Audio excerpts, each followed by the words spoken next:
بسم اللہ الرحمن الرحیم۔ سامعین محترم،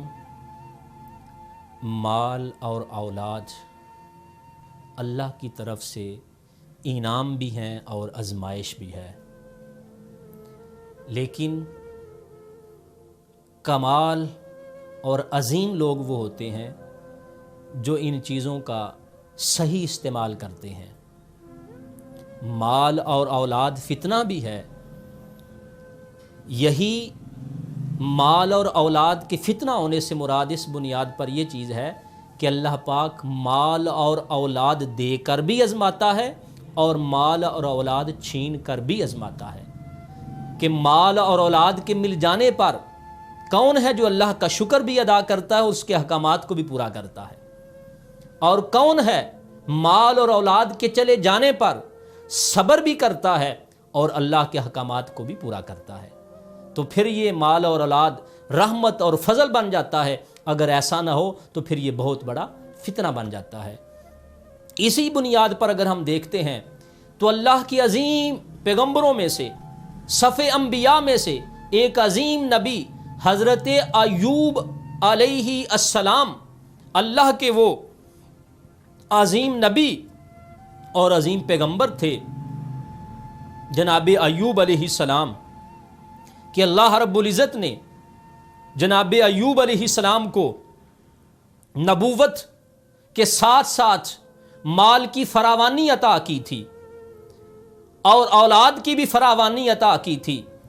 جناب ایوب علیہ السلام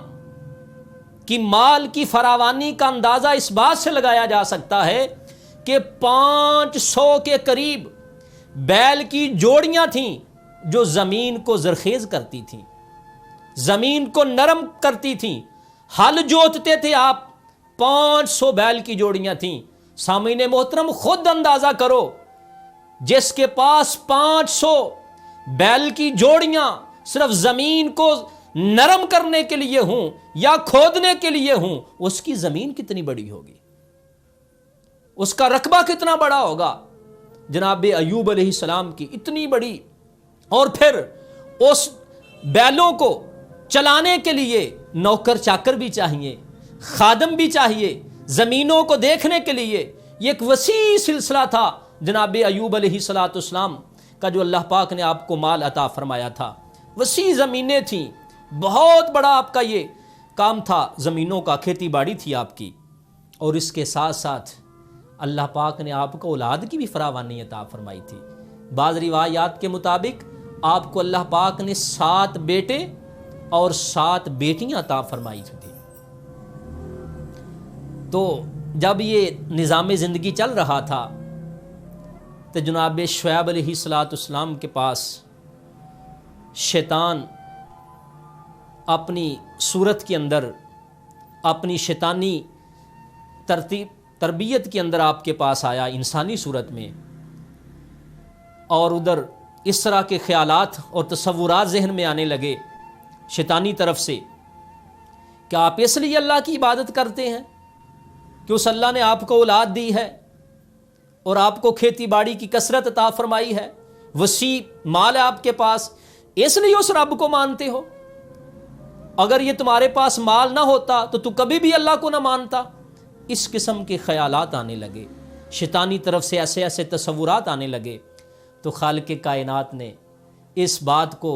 حقیقت کا روپ دلانے کے لیے، خالق کائنات نے اس کے اندر ایک بہت بڑا انقلاب پیدا کر دیا۔ حضرت ایوب علیہ السلام کی وسیع کھیتی باڑی تھی، فصل پک کے تیار ہو گئی، بس کاٹ کے گھر لانا تھی۔ اچانک زمین کے اندر ایک ایسی تبدیلی آئی، ایک ایسا آگ کا لاوا نکلا، ایسی زمین سے آگ نکلی کہ ساری کی ساری فصلیں تباہ و برباد ہو گئیں، جل کے راکھ ہو گئیں۔ بھائی یہ منظر آج کے کسان کے ساتھ ہو، آج کے تاجر کے ساتھ ہو تو اس کا رونا دھونا ہی ختم نہیں ہوتا، کہ جس فصل کو زمین نرم کر کے بیج زمین کے اندر ڈالے ہوں، کھاد ڈالی ہو، دوائیاں ڈالی ہوں، سارے اخراجات کیے ہوں، بس فصل کاٹ کے گھر لانی ہو، تباہ و برباد ہو جائے تو کسان کے اوپر کیا گزرے گی۔ جب یہ معاملہ ہوا تو کسی نے آ کے خبر دی کہ ایوب آپ کی ساری فصل جل کے راکھ ہو گئی ہے، آپ کی ساری فصل تباہ و برباد ہو گئی۔ تو جناب ایوب علیہ السلام نے فرمایا کہ شکر ہے اللہ کا کہ پہلے کبھی ذہن اس طرف جاتا تھا، اب خالصتاً میں اللہ کی عبادت تو کروں گا، یہ اللہ کی طرف سے آیا تھا، اللہ لے گیا، کوئی پرواہ نہیں۔ پہلے کبھی کبھی ذہن ادھر جاتا تھا، اب خالصتاً اللہ کی عبادت تو کروں گا۔ اور پھر کچھ دن گزرے، جناب ایوب علیہ السلام کے بیٹے اور بیٹیاں ایک ہی گھر میں موجود تھے، تو اچانک زلزلہ آیا، مکان کی چھت گر گئی، ساتوں بیٹے اور ساتوں بیٹیاں اللہ کو پیارے ہو گئے۔ سامعین محترم، یہ معمولی چیز نہیں۔ آج میرے اور آپ کے گھر کے اندر ایک جنازہ اٹھے تو کوہرام برپا ہو جاتا ہے، کسی کا جوان بیٹا دنیا سے چلا جائے، زندگی کا روگ لگ جاتا ہے، اور ایسے ایسے منظر دیکھنے کو ملتے ہیں اور دیکھے ہیں، زندگی بیت جاتی ہے، وہ روگ ختم نہیں ہوتا۔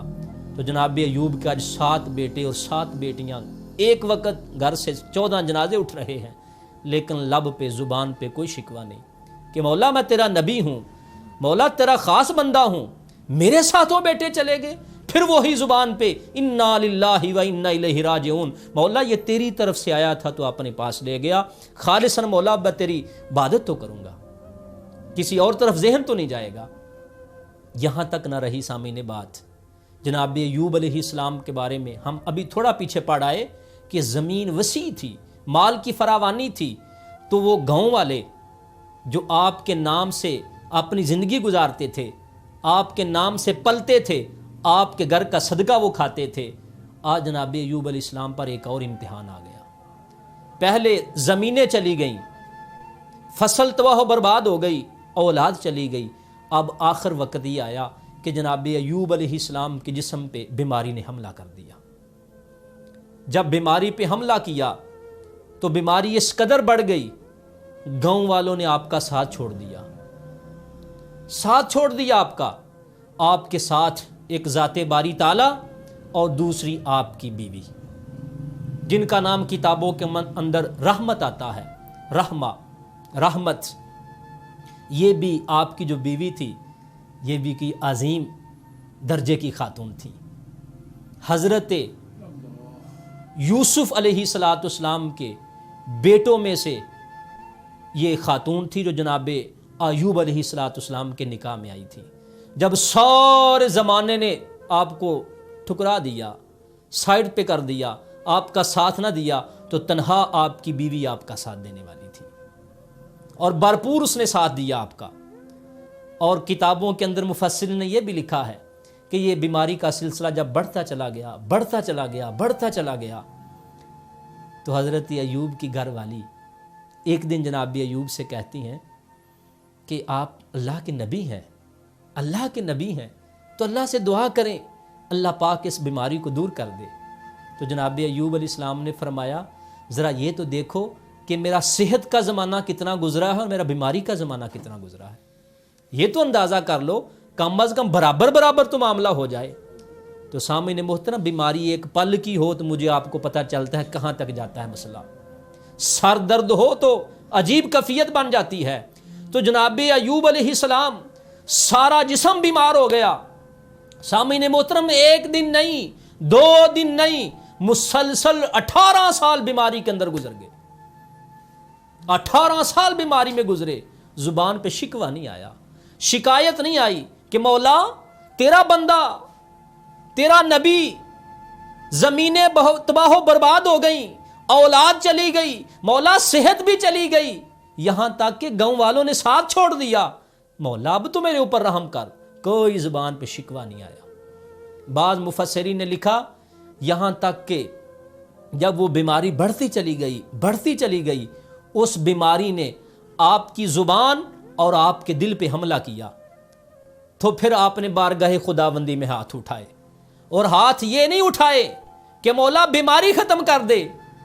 یا صحت عطا کر دے، نہ انداز بڑا خوبصورت قرآن کریم نے بیان فرمایا۔ جناب ایوب علیہ السلام نے عرض کیا کہ مولا تیری شان